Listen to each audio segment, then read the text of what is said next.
ayat 32, 33 dan 35. 32, 33, 35. Sedikit backgroundnya aja. Kisah ini mengisahkan satu waktu Yehuda yang hanya terdiri dari dua suku orang Israel akan ditaklukkan oleh raja yang saat itu menjadi negara superpower. Nama rajanya Sanherib, negaranya Asyur. Kenapa ini menakutkan sekali? Karena Israel yang 10 suku, kan mereka terpecah, yang 10 suku saja ditaklukkan. Dan kota demi kota di Israel banyak yang sudah ditaklukkan. Hari itu mereka sedang mau masuk ke Yerusalem. Nah, pertanyaan yang menariknya, segitu hebatnya pasukan orang-orang Asyur ini, loh, saya ngomong kadang-kadang susah. Ya, nah ini ya ceritanya, perhatikan. Dalam mereka saat dikepung ya. Sebab itu beginilah firman Tuhan mengenai Raja Asyur, perhatikan. Ia tidak akan masuk ke kota ini, Tuhan bilang orang Asyur yang sedang mengepung kota Yerusalem tidak akan masuk ke kota ini. Dan tidak akan menembakkan panahnya ke sana.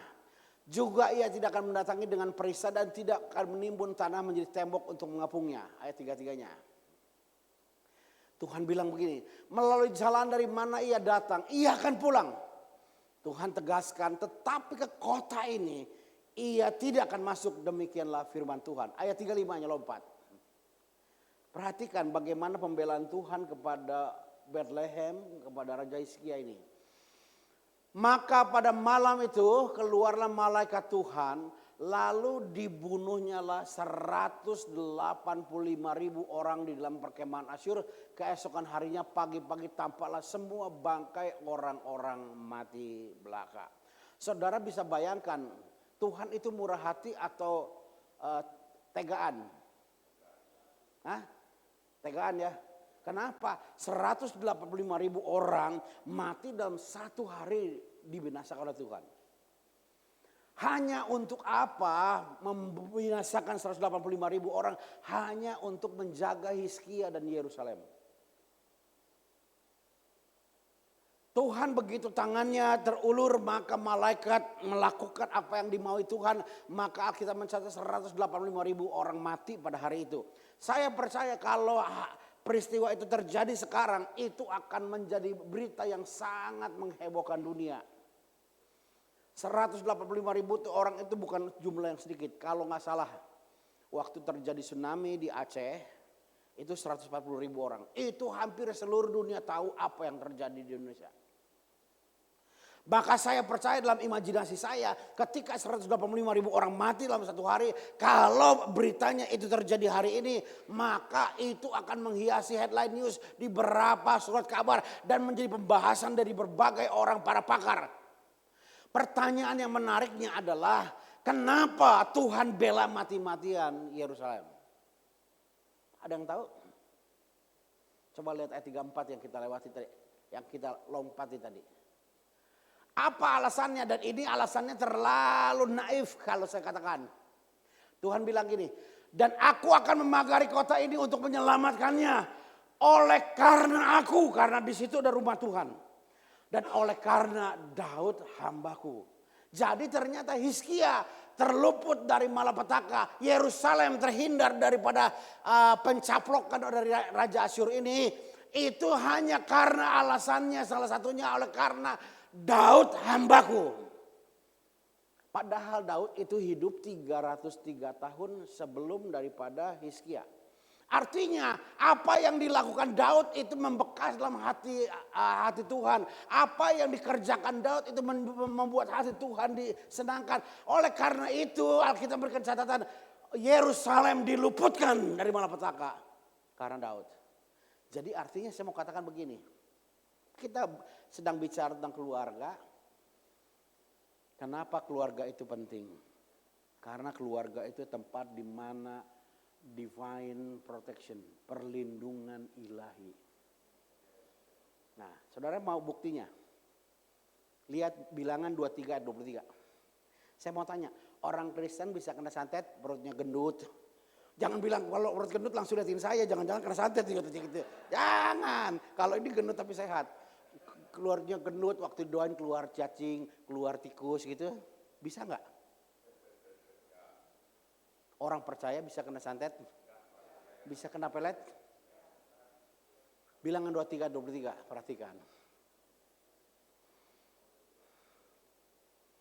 Bilangan 23. Alkitab berkata begini.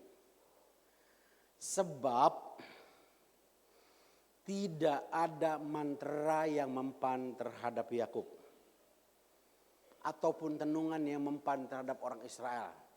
Pada waktunya akan dikatakan kepada Yakub, begitu juga kepada orang Israel, keajaiban yang diperbuat Tuhan Allah. Artinya Alkitab ayat ini memberikan sebuah kesimpulan sederhana. Tidak ada kekuatan, tidak ada kuasa yang mampu menjamah orang percaya dan orang yang beriman kepada Allah. Saya mau tanya, yang ngomong ini siapa? Tuyul. Yang ngomong ini siapa? Bukan. Ternyata yang ngomong ini adalah bajingan, namanya Bileam. Dia tukang kutuk gara-gara dikasih uang.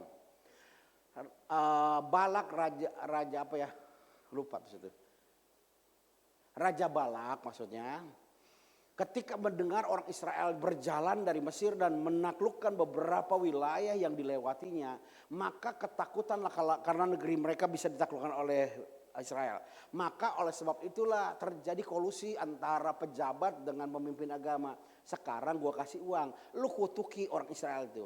Maka Bileam berusaha 3 kali mengutuki orang Israel. Dan setiap dia mau mengatakan kutuk, yang keluar dari mulutnya adalah kata-kata berkat. Sehingga kesimpulan dia berkata, tidak ada mantra yang mempengaruhi Yakub atau pertenungan yang mempengaruhi Israel. Artinya yang mau ngomong begini ada dari pihak musuh. Artinya mereka lah yang memvalidasi bahwa memang tidak ada kekuatan yang mampu menyentuh dan menjamah orang percaya. Tetapi kita lihat apa kontradiksinya pasal 25 ayat 1 sampai 3. Pasal 25 ayat 1 sampai 3. Sementara Israel tinggal di Sitim, mulailah bangsa itu berzina dengan perempuan Moab. Jadi Balak itu raja Moab. Lalu Bileam itu ngasih skema gampang ngalahkan orang Israel. Taruh di depan kemah orang Moab itu perempuan. Maka terjadilah sebuah peristiwa ayat 1 tadi. Ketika mereka di Sitim, mulailah bangsa itu berzina dengan perempuan Moab. Ayat 2-nya. Perempuan-perempuan itu mengajak bangsa itu ke korban sembelihan bagi Allah mereka. Lalu bangsa itu turut makan dari korban itu dan menyembah Allah orang-orang itu. Ayat 3-nya, lihat ayat 3-nya. Ketika orang Israel berpasangan dengan Baal Peor, bangkitlah murka Tuhan terhadap Israel. Ayat 4-nya. Saya lupa ayat berapa ya. Pokoknya yang mati ini ada 24.000 orang. Kenapa dalam pasal 23 ayat 23... Artinya hanya satu pasal lebih Alkitab memberikan sebuah gambaran dan Bileam memberikan validasi. Tidak ada mantra, tidak ada yang mempan terhadap Israel, tidak ada kutukan yang mempan terhadap Israel. Tetapi peristiwa yang kontradiktif terjadi pasal 25-nya, 24.000 orang Israel mati. Artinya di mana perlindungan Tuhan? Di mana proteksi Tuhan yang begitu hebat membela orang Israel ketika mereka dikutuki, ketika mereka disumpahi, ketika manterai, ketika mereka disegah dibacakan hal yang jahat. Tuhan bisa bela. Tapi kenapa semudah itu orang Israel mati 24.000? Karena mereka berzina. Ketika mereka menghancurkan pernikahan mereka, keluarga mereka, maka pagar perlindungan Tuhan undur daripada mereka. Jadi sebuah badan misi dunia pernah membuat survei. Katanya dalam kehidupan orang Kristen itu cuma ada 2 tipe istri orang Kristen. Yang pertama yang setia, yang kedua yang tidak setia. Betul nggak? Yang tidak setia itu selalu ingat laki-laki lain ketika bersama dengan suaminya. Tapi kalau istri yang setia itu selalu ingat suaminya ketika bersama dengan pria lain. Takut ketahuan maksudnya. Artinya saya mau katakan hari ini bahwa keluarga harus kita jaga dengan utuh. Keluarga harus kita jaga dengan sangat. Kenapa? Karena ternyata itulah cikal bakal daripada perlindungan ilahi dalam kehidupan kita. Hizkia diselamatkan bukan karena special force-nya, bukan karena pasukan khususnya, bukan karena kepintarannya. Hizkia saya percaya punya pasukan. Jikalau dia mau menyerbu, dia perang, dia akan berperang. Tetapi dia menyerahkan kepada Tuhan. Dan Tuhan yang turun tangan membela Hizkia. Membinasakan 185.000 orang. Alasannya sederhana. Karena Tuhan memandang Daud bapaknya. Bapak luhurnya. Hari ini harus kita sadar. Kita harus sungguh-sungguh beribadah kepada Tuhan. Sehingga hati Tuhan menjadikan kita seperti Daud. Yang akan menjaga, membentengi anak cucu kita di kemudian hari. Jadi yang pertama. Keluarga itu tempat perlindungan ilahi. Yang kedua kita lihat, belajar lagi. Saya mau tanya. Kita boleh nggak dalam pelayanan menjadi batu sandungan? Nggak boleh. Contoh nih. Kalau saya pulang ke Cikampek, keluar tol di kilometer 68, dari keluar tol itu ada jarak 6 kilo lagi ke rumah. Keluar tol, hujan rintik-rintik sore jam 5 gitu ya, mulai mendung. Tiba-tiba ada jemaat saya, maaf kata, seorang janda, semok. Tahu semok? Seksi dan montok. Dia lagi nunggu angkot. Saya lewat sendirian, saya bawa mobil. Pertanyaannya, saya angkut atau saya biarin? Hah? Nanti orang, wah Pak Pendeta dari Jakarta sama janda montok. Jadi batu sandungan. Kalau nggak diangkut, jadi batu lemparan. Wah pendeta gila, orang jemaatnya susah aja nggak mau diangkut. Ya, artinya semenjak saya kuliah diajarkan dosen-dosen, kita harus hidup benar, jaga jangan sampai jadi batu sandungan. Pertanyaan menarik kalau kita kembalikan adalah, Yesus dalam pelayanannya pernah nggak jadi batu sandungan? Hah? Jadi batu sandungan. Coba kita lihat Lukas 13 ayat 11 sampai ayat 14, lompat 16 lagi. Lukas 13 ayat 11, ayat 10 sampai 14, lompat ayat 16. Pada suatu kali Yesus sedang mengajar dalam salah satu rumah ibadat pada hari Sabat. Ingat orang Israel itu sangat gila hukum. Mereka betul-betul taat pada hukum. Itu kadarnya itu seperti orang Batak ya. Di sini ada orang Batak? Kalau nggak ada biarin kita omongin. Orang Batak itu sangat memegang adat. Saya tanya contohnya. Banyak gak istri-istri yang janda di Batak kawin lagi? Jarang. Di saya juga hampir gak ada. Kenapa? Kalau misalnya istri saya ya punya anak 2 nih. Lalu saya meninggal, dia kawin lagi. Maka waktu anaknya kawin, orang Batak gara-gara adat tidak boleh duduk di pelaminan mendampingi anaknya. Betul ya? Nah itulah yang menyebabkan orang Batak begitu taat kepada adat. Orang Batak kalau saya menikah dengan istri saya gak punya anak meninggal. Adik saya boleh menikahinya. Itu kawin apa namanya? Kawin ipar. Naik ranjang apa turun ranjang? Salah Pak, semua kawin naik ranjang. Kalau turun ranjang di kolong gak muat. Gak muat ya, semua naik ranjang. Artinya adatnya begitu luar biasa. Orang Yahudi itu menghargai hari Sabat. Kalau saudara pernah ke Israel, Pak Haryanto ini bandar Israel ya. Saya pernah ke Israel juga. Saya pernah bertanya, kenapa sih Tur selalu bawa nginep kita di daerah otoritas Palestina, bukan ya Israel. Yang pertama, hotel di Israel lebih mahal daripada di Palestina. Yang kedua, kalau kita nginep di Israel, kita akan berpacu dengan aturan apa namanya? Hukumnya itu apa namanya? Tauratnya. Sebab kenapa? Kalau kita nginep dan di Yerusalem misalnya dapat hotel di lantai 50. Itu hari Jumat malam, itu kan mulai Sabat sampai Sabtu malam kan Sabat. Maka saudara nggak boleh mencet apa? Knopnya ya, bukan liftnya, knopnya. Karena mencet lift itu aja dia hitung kerja. Maka saudara bisa bayangkan dari lantai 1 tek naik ke lantai 2. Tuek.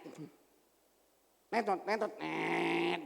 Baru 1 menit 1 lantai, maka ke lantai 50 1 jam baru nyampe. Begitu taatnya, artinya tur-tur ini menaruh kita di daerah Palestina dengan tujuan menghindari hari Sabat. Saya mau tanya, siapa yang pernah di hotel, lalu hotel menyediakan makanan, piringnya tuh piring plastik, sendoknya sendok plastik? Enggak ada ya, saya pernah di Israel. Kenapa? Karena mereka menjelang hari Paskah, hari Sabat, beraya. Jadi mereka harus mengkosyarkan, artinya barang-barang peralatan makan harus dikudus. Makanya untuk hari-hari sebelumnya dikasih yang sederhana gitu aja. Artinya mereka menghargai hari Sabat ini. Nah, ayat 11-nya perhatikan. Di situ ada perempuan yang telah 18 tahun dirasuk roh jahat, ia sakit sampai bungkuk punggungnya dan tidak dapat berdiri tegak. Orang yang bungkuk punggungnya. Saya mau tanya, orang yang bungkuk tidurnya bagaimana? Salah, tidurnya merem. Kalau nggak merem nggak tidur dia. Bisa miring bisa, tapi yang pasti tidurnya merem ya. Kalau nggak merem nggak tidur dia. Ayat 12-nya. Ketika Yesus melihat perempuan itu yang memanggil dia dan berkata, "Hai ibu, penyakitmu telah sembuh." Ayat 13-nya. Ayat 13. Lalu ia meletakkan tangannya, bayangkan meletakkan tangan aja dianggap kerja. Dan atas perempuan itu seketika itu berdirilah perempuan itu dan memuliakan Allah. Ayat 14-nya. Tapi kepala rumah ibadat itu gusar. Kepala rumah ibadat itu pasti orang yang melayani Tuhan dengan luar biasa. Ngerti hukum-hukum Sabat yang terjadi ya. Karena Yesus menyembuhkan orang pada hari Sabat. Sebab lalu ia berkata pada orang banyak, ada 6 hari untuk bekerja. Karena itu datanglah pada salah satu hari itu untuk disembuhkan dan jangan pada hari Sabat. Jadi Yesus jadi batu sandungan. Ayat 16-nya lompat. Oh ayat 15. Jawabannya ayat 16, salah. Tapi Tuhan menjawab dia, katanya, "Hai orang-orang munafik. Bukankah setiap orang di antara kamu melepaskan lembunya dan keledainya pada hari Sabat dari kandangnya dan membawanya ke tempat minuman?" Yang menarik ini saudara. Kalau saya pendeta, ada jemaat yang maaf kata kawinnya nggak bener, minta dikawinin. Kalau dikasihnya cuma 1 juta, kira-kira saya akan gusar gak hati saya? Akan tenang? Tidak. Akan gusar apa akan tenang dengan yakin? Bilang tidak. Yakinnya cuma 1 juta. Kalau 1 miliar, ntar dulu dah masih bisa diatur. Artinya idealisme kita akan senilai dengan berapa uang yang kita dapat. Kalau Yesus mampu menundukkan idealismenya sehingga pelayanannya dia rela menjadi batu sandungan buat orang lain. Seberapa yang dia terima, seberapa besar hak yang, seberapa besar harga yang diterima oleh Yesus. Maunya ya. Kalau saya justru benar loh. Kalau misalnya ada jemaat yang baru menikah, belum cerai lalu kawin lagi.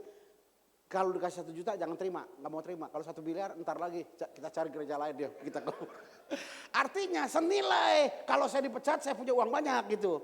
Nah Yesus berani ambil keputusan menjadi batu sandungan, seberapa hebat. Apa alasannya sampai Yesus berani mengambil keputusan? Itulah saya sebab katakan betapa berharganya sebuah keluarga di mata Tuhan sampai Yesus rela menjadi batu sandungan. Alasannya apa? Lihat ayat 16-nya. Ayat 16, bukankah perempuan ini yang sudah 18 tahun diikat oleh iblis harus dilepaskan dari ikatannya karena ia adalah keturunan Abraham. Jadi Tuhan memandang karena Abraham maka perempuan yang 18 tahun dirasuk roh jahat ini dilepaskan sehingga dia menjadi batu sandungan karena peristiwa itu pada hari Sabat. Abraham tuh beda sama Yesus berapa tahun? Ada 50 tahun? Berapa? 70. 2000 tahun. Antara Abraham sama Yesus bedanya 2000 tahun. Tetapi Alkitab menggambarkan apa yang di kehidupan Abraham itu membuat Tuhan gak bisa move on. Sampai 2000 tahun kemudian ada cucunya generasi yang keberapa perempuan ini disembuhkan hanya karena alasan karena ia adalah keturunan Abraham. Jadi oleh karena itu jangan sepelekan rumah tangga dan keluargamu. Jangan kau anggap tidak bernilai rumah tanggamu. Karena Abraham 2000 tahun kemudian masih diingat Tuhan. Karena kenapa? Karena hidup Abraham yang menyenangkan Tuhan. Sehingga cucunya, generasi selanjutnya, perempuan yang sakit sampai bungkuk ini disembuhkan. Hanya alasannya karena dia keturunan Abraham. Bukan karena uang yang diberikan. Kira-kira perempuan ini cantik gak? Saya kasih clue-nya aja. Kalau 18 tahun sakit, perempuan secantik apapun pasti jelek. 18 tahun. Karena pasti jadi balas dandan segala macam. Bukan karena cantik, bukan karena uangnya. Tetapi Tuhan memandang, perlu menyembuhkannya. Perlu melepaskan dia dari katanya. Karena alasannya sederhana dan sepele. Tetapi kadang-kadang karena sepele kita tidak menghargainya. Karena alasannya Abraham, keturunan Abraham. Jadi hari ini hidup benar dan baik lewat rumah tangga dan keluargamu. Karena rumah tangga kita bisa menjadi saluran di mana mujizat Tuhan terjadi dalam hidup kita. Jadi sekali lagi dijelaskan, Allah berani loh. Yesus berani ambil keputusan jadi batu sandungan, diomongin. Saya percaya ini kepala rumah ibadat akan ngomong kepala rumah ibadat lagi. Jangan lagi diundang khotbah, khotbahnya brengsek. Dia menyembuhkan orang pada hari Sabat. Maka mungkin pelayanan Yesus akan sedikit terganggu. Damai Yesus akan jadi batu sandungan. Tetapi Yesus rela mengambil keputusan itu hanya karena alasannya dia adalah keturunan Abraham. Jadi hari ini orang Batak mengatakan anak kokidu hamuraun diau. Artinya jangan buang sampah sembarangan. Bukan ya. Anakku adalah harta dan kekayaanku. Sekarang kalau lihat dari dua peristiwa ini, yang menjadi harta kekayaan itu sebenarnya anaknya atau orang tuanya? Orang tuanya. Daud hidup benar menjadi aset bagi Hizkia keturunannya. Abraham hidup benar dengan Tuhan menjadi aset bagi Tuhan menyelamatkan keturunan selanjutnya. Jadi hari ini setiap kita harus hidup sungguh-sungguh dengan Tuhan. Karena itu akan menjadi catatan buat Tuhan yang membuat anak cucumu tidak akan meminta-minta.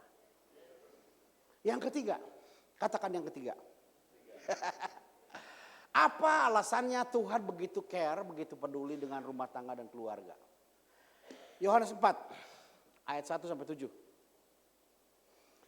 Hal yang kedua, Yesus kembali sedang sekali membuat sebuah batu sandungan dalam hidupnya demi orang yang dikasihinya. Ketika Tuhan Yesus mengetahui bahwa orang Farisi telah mendengar bahwa ia memperoleh dan membaptis murid lebih banyak daripada Yohanes. Meskipun Yesus sendiri tidak membaptis melainkan murid-muridnya, ayat 3-nya. Lalu meninggalkan Yudea, kembali lagi ke Galilea. Yudea itu di sebelah selatan, Galilea itu Yudea itu di utara. Yudea selatan ya, Galilea di utara. Ayat 4-nya, ia harus melintasi daerah Samaria. Jadi gini, dari selatan ke Galilea ini mereka melewati daerah Samaria. Biasanya orang nggak langsung strike, tetapi mereka berputar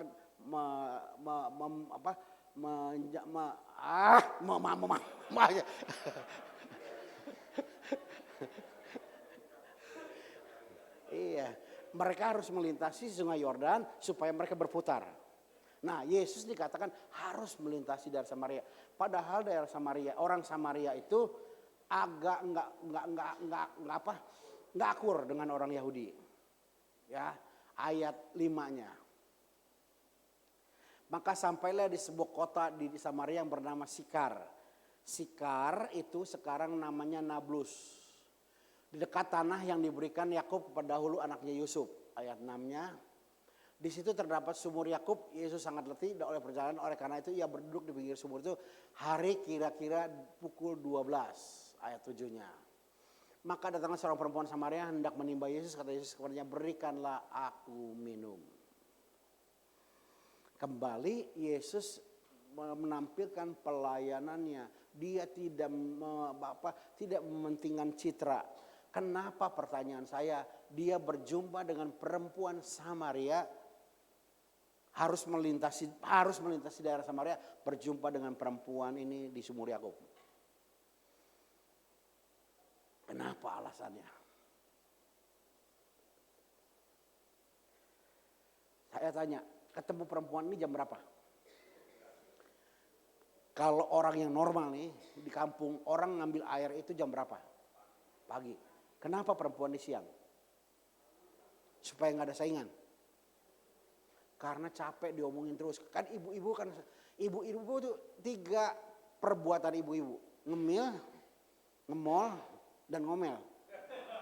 Ngemil, ngomel. Ngegibah kan, kalau ibu-ibu kan suka ngegibah. Saya tuh sampai hari ini kadang-kadang pusing sama ibu. Bentar-bentar ada cerita lagi gitu terus. Jadi ketika perempuan ini datang pagi, maka dia menjadi bahan pembicaraan wanita yang lain. Oleh karena itu dia sengaja datang jam 12 menghindari percakapan. Artinya perempuan ini bukanlah perempuan yang biasa, bukan perempuan mungkin baik-baik, tetapi perempuan yang ditolak oleh masyarakat. Tapi pertanyaannya, kenapa Yesus perlu datang ke situ? Kenapa? Yesus menyelamatkannya dengan luar biasa. Yesus harus sekali lagi meninggalkan citra pelayan yang baik. Harus siap menjadi bahan omongan. Harus siap menjadi bahan pergunjingan. Harus siap menjadi sebuah berita yang menarik bagi orang lain. Kenapa alasannya? Lihat ke Yosua pasal 24 tadi. Kita lihat dulu tadi ayat 4 ya. Ayat 4-nya. Yohanes 4 ayat 4. Ayat 5. Ayat 5. Perhatikan, kata ini menjadi kunci kenapa janda lagi. Saya lebih gampang ingat janda ya. Janda selalu terdepan. Maka sampailah ia di sebuah kota di Samaria yang bernama Sikar atau Nablus sekarang, dekat tanah yang diberikan Yakub dahulu kepada anaknya. Jadi ternyata Yakub ini menyerahkan Sikar itu kepada Yusuf. Pasal 24 ya kita lihat. Yosua pasal 24.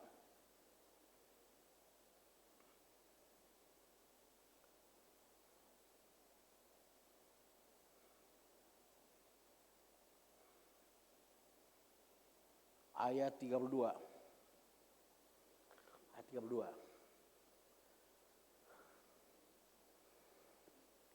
Tulang-tulang Yusuf yang dibawa orang Israel dari Mesir, mungkin inilah awal atau cikal bakal budayanya orang Batak mengokal oli, mengangkat tulang belulang. Jadi tulang Yusuf yang mati di Mesir, tulang-tulang Yakub yang mati di Mesir itu dipindahkan ke daerah Kanaan. Jadi tulang Yusuf dan tulang Yakub itu keluyuran 40 tahun. Mungkin ini istilahnya budaya orang Batak mengangkat tulang belulang dari sini ya. Dikuburkan mereka di Sikem. Jadi ternyata Sikar itu nama dalam Alkitab Perjanjian Lamanya Sikem. Di tanah milik yang dibeli Yakub dengan harga 100 kesita dari anak-anak Hemor bapak Sikem, yang ditentukan bagi Bani Yusuf menjadi milik pusaka. Artinya saya percaya bahwa perempuan itu adalah salah satu keturunan daripada Bani Yusuf. Kenapa? Karena nggak mungkin orang Israel itu menjual tanah warisan. Saya baru baca kisah sedikit tentang anak yang hilang. Ada hal yang menarik dari peristiwa itu, dikatakan bapaknya berlari menyambut anaknya yang hilang itu kan. Ternyata kata berlari menyongsong itu bukan perkataan sederhana. Ketika bapaknya berlari, dia harus angkat jubahnya. Dan orang Yahudi sangat pantang mengangkat jubahnya. Artinya wibawanya turun. Nah, kenapa bapaknya mau rela menurunkan wibawanya menyambut anaknya? Karena bapaknya berpacu dengan hukum Yahudi. Saya lupa. Orang yang menjual tanah warisan itu orang yang terkutuk bagi orang yang disisihkan dari masyarakat. Jadi mereka kalau datang akan memecahkan buli-buli depan rumah orang itu, bahwa orang itu bukan lagi warga negara mereka. Jadi orang yang menjual tanah warisan itu sangat jahat di mata orang Israel. Makanya orang Israel punya hukum Sabat ya, hukum ke-50, tahun ke-50 tahun Yobel, itu harus dikembalikan. Kalau tanah warisan itu sudah dijual, maka harus dikembalikan. Artinya saya percaya perempuan ini menjadi diselamatkan, dijumpai di subur Yakub hanya karena dia adalah keturunan daripada Yusuf. Yusuf itu orang istimewa loh. Dari 12 anak Yakub, Tuhan pilih Yusuf. Artinya kesetiaannya dengan Tuhan, kekudusannya dengan Tuhan begitu luar biasa. Sampai Tuhan perhitungkan, maka ribuan tahun kemudian keturunannya Tuhan selamatkan. Jadi hari ini kita percaya rumah tangga kita menjadi sesuatu yang hebat karena menjadi rumah keselamatan, house of salvation. Jadi hari ini kasih Tuhan, kita melihat 3 dimensi tentang keluarga yang Tuhan cintai. Oleh karena itu mari sekeluarga kita mulai biasakan bangun rumah Tuhan, beribadah bersama. Supaya Tuhan disenangkan, Tuhan disukakan. Dan Tuhan akan membuat nama kita menjadi sebuah catatan. Nama-nama yang termasuk dalam Hall of Fame, orang-orang yang hebat. Sehingga Allah memperhatikan anak cucu dan keturunan kita selanjutnya. Burung irian, burung cenderawasih. Cukup sekian dan terima kasih. Mari kita bangkit berdiri. Kita bangkit berdiri. Kita bangkit berdiri. Saudara tahu lagu Ku Tetap Cinta? Ku Tetap Cinta. Lagu ini adalah berdasarkan sebuah kisah nyata. Suami istri, saya lupa tahun berapa, satu waktu mereka bermain ke rumah orang tua suaminya. Ternyata di rumah orang tua suaminya ini, suaminya dapat paket kiriman. Dia nggak tahu dari siapa. Waktu paket ini dibuka, ternyata isinya bom. Sehingga 2 pergelangan tangannya putus. Dan menjalani pernikahan rumah tangga seperti itu bukan perkara yang mudah. Beberapa kali suaminya minta cerai. Ya, tapi mereka bertahan sampai lahirlah lagu ini. Ku Tetap Cinta. Kita mau keluarga kita dalam situasi seperti apapun, kita perjuangkan untuk Tuhan.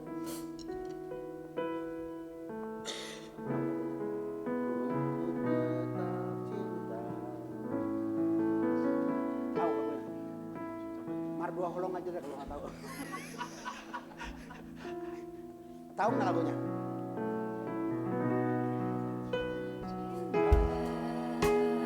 Ku tetap cinta.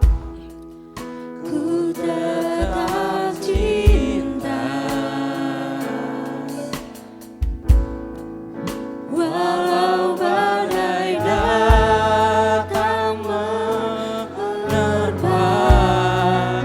Ku tetap cinta, Tetap setia. ku tetap setia. Ku tetap setia, walau tawan datang menerpa. Ku tetap setia. Terlalu banyak yang Tuhan telah beri dalam hidup kita. Terlalu banyak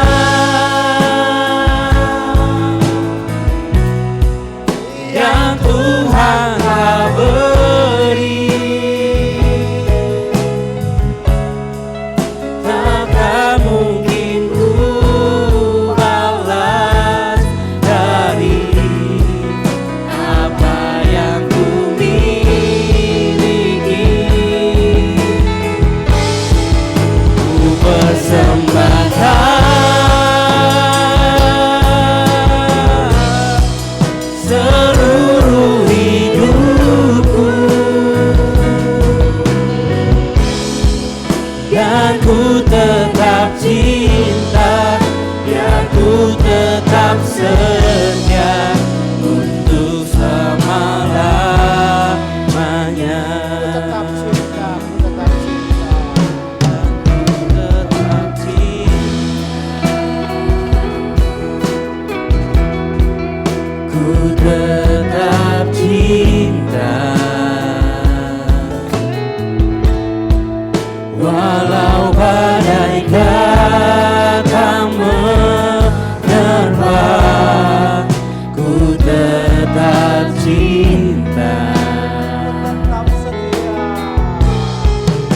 ku tetap setia, ku tetap setia. Walau taufan datang menerpa, ku tetap setia. Terlalu banyak yang Tuhan telah beri, takkan mungkin ku balas dari apa yang ku miliki. Ku persembahkan seluruh hidupku, dan ku tetap cinta, biar ku tetap setia untuk selama-lamanya. Dan ku tetap cinta, biar ku tetap setia untuk selama-lamanya. Dan ku tetap cinta, biar ku tetap setia untuk selama-lamanya.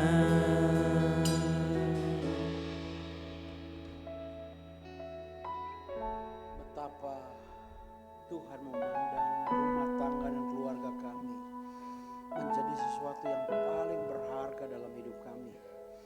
Bahkan harganya sampai Engkau berani tukar dengan pelayananmu yang menjadi batu sandungan Tuhan. Oleh karena itu ampunilah kami jikalau sampai hari ini terkadang kami tidak menghargai rumah tangga dan keluarga kami. Tetapi dengan firman yang kami dengar hari ini, biarlah pencerahan mengisi hati kami, merubah hati kami, dan kami menghargai rumah tangga yang Tuhan beri. Terima kasih buat suami yang Tuhan beri di samping kami. Terima kasih buat istri yang Tuhan jadikan pendamping dalam hidup kami. Terima kasih buat anak-anak yang Tuhan percayakan kepada kami. Dan terima kasih buat orang tua yang Tuhan jadikan alat di mana kami hadir di dunia ini. Biar semua kami mendapat berkat karena kami mengasihi Tuhan. Terima kasih buat firman-Mu hari ini. Ampuni keterbatasan hamba, tetapi biarlah keterbatasan hamba tidak menghalangi karya Roh Kudus yang akan berbicara lebih jauh kepada umat Tuhan, sehingga umat-Mu akan diteguhkan dan dikuatkan. Hanya dalam nama Tuhan Yesus Kristus kami berdoa dan bersyukur. Haleluya. Amin. Amin. Silakan duduk. Mimbar selanjutnya saya serahkan kepada yang berwajib. Baik, terima kasih. Kiranya Tuhan boleh berkati buat Bapak Pendeta. Baik Bapak Ibu, kita akan bawa persembahan kita. Bagi Bapak Ibu yang bawa cash bisa disiapkan untuk amplopnya, juga tersedia QRIS. Baik, kita akan bersatu di dalam doa. Kami mengucap syukur Tuhan sebab Engkau baik dalam kehidupan kami. Terima kasih untuk sebuah kebenaran yang Tuhan boleh sampaikan pagi hari ini Tuhan. Dan kalau sebentar kami mau bawa persembahan kami yang terbaik, yang kami percaya boleh kami terima daripada-Mu Tuhan. Kiranya Tuhan boleh berkati persembahan untuk jalan kemuliaan Tuhan di tempat ini. Terima kasih Tuhan, dalam nama Yesus, haleluya, amin. Baik, silakan untuk boleh dibawa persembahannya, kita akan berbawa puji.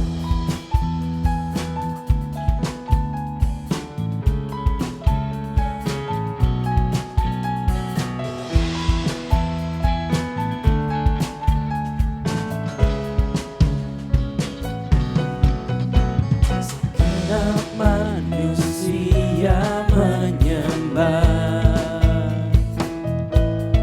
menyembah indah kemuliaan-Mu Bapa.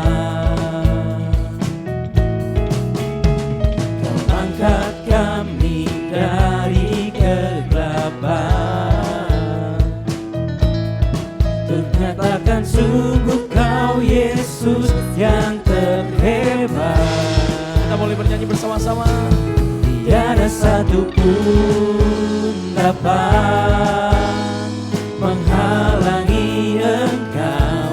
Tiada satupun dapat menghalangi Engkau.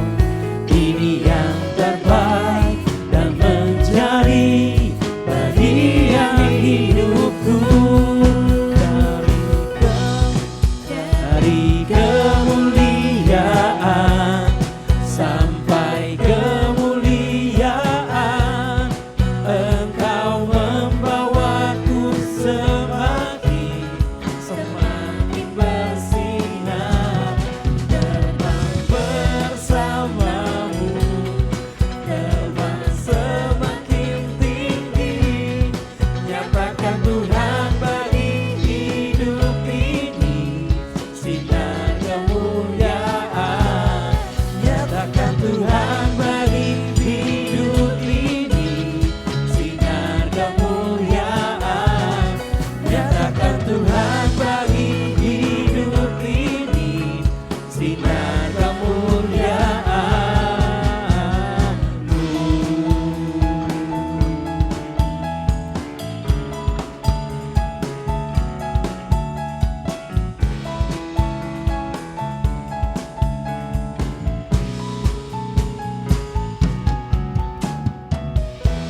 Terima kasih untuk persembahannya, kiranya Tuhan Yesus memberkati.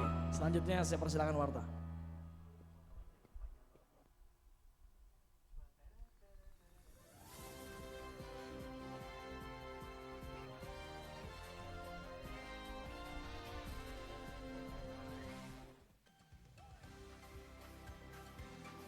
Shalom Jemaat GBI Katarizo. Warta Jemaat tanggal 26 April. Bagi jemaat yang ingin melakukan persembahan ke bank, dapat mentransfer ke rekening BCA atas nama GBI Katarizo atau melalui QR Code yang sudah disediakan. Ibadah terobosan doa dan puasa setiap hari Rabu pukul 19.30 malam di gereja. Info ibadah Komsel. Komsel Ebenezer diadakan pada hari Kamis tanggal 7 Mei pukul 19.30 malam di rumah Ibu Rehmalem. Komsel Gracia diadakan pada hari Jumat tanggal 8 Mei pukul 19.30 malam, tempat akan diinfokan via WA. Komsel Agape diadakan pada hari Jumat tanggal 1 Mei pukul 19.30 malam, tempat akan diinfokan via WA. DKP, doa komitmen pelayan. Bagi pelayan-pelayan Tuhan, mari bergabung dalam ibadah DKP pada hari Sabtu, tanggal 2 Mei, pukul 5.30 pagi di gereja. Ibadah WBI diadakan pada hari Sabtu, tanggal 2 Mei, pukul 15.30 di gereja, dengan pembicara PDM Suminah. Ibadah kompak diadakan pada hari Sabtu, 1 bulan sekali, pukul 19 malam di gereja. Anak-anak muda mari bergabung dalam ibadah Katarizo Aro Generation setiap hari Sabtu pukul 18 malam di gereja. Ibadah KM2 bagi kaum dewasa muda, mari bergabung dalam ibadah KM2. Diadakan 1 bulan sekali pukul 17 sore, tempat akan diinfokan via WA. Ibadah Katarizo Kids, ibadah anak diadakan setiap hari Minggu pukul 9.30 pagi di gereja. Ibadah Raya Minggu GBI Katarizo diadakan 3 kali, ibadah Raya 1 pada pukul 7 pagi, ibadah Raya 2 pada pukul 9.30 pagi, dan ibadah Raya 3 pada pukul 16 sore. Mari bergabung dalam ibadah Raya tanggal 3 Mei. Ibadah Raya 1, 2, dan 3 akan dilayani oleh Pendeta Dr. Haryanto Winata. Ibadah disertai perjamuan kudus. Selamat ulang tahun kepada jemaat GBI Katarizo yang bertambah usia pada minggu ini. Bapak Nicholas Limartin, Bapak Adi Umbas, Bapak Andi Kaban, Saudara Hadi Wijaya, Ibu Dewi Oktayuliane, Bapak Revi Sanjaya, Ibu Pausia. Panjang umur, sehat badannya, dan bertumbuh dalam kasih Kristus. Pemuridan Kingdom Value diinformasikan pertemuan selanjutnya Selasa, tanggal 28 April. Bagi jemaat yang terpanggil melayani sebagai singer, usher, pemusik, dan tim besuk, dapat mendaftar ke sekretariat. Bagi jemaat yang membutuhkan pelayanan, dapat menghubungi kontak-kontak yang ada. Terima kasih untuk semua pelayan yang telah melayani. Demikian Warta Minggu ini. Selamat hari Minggu, Tuhan Yesus memberkati.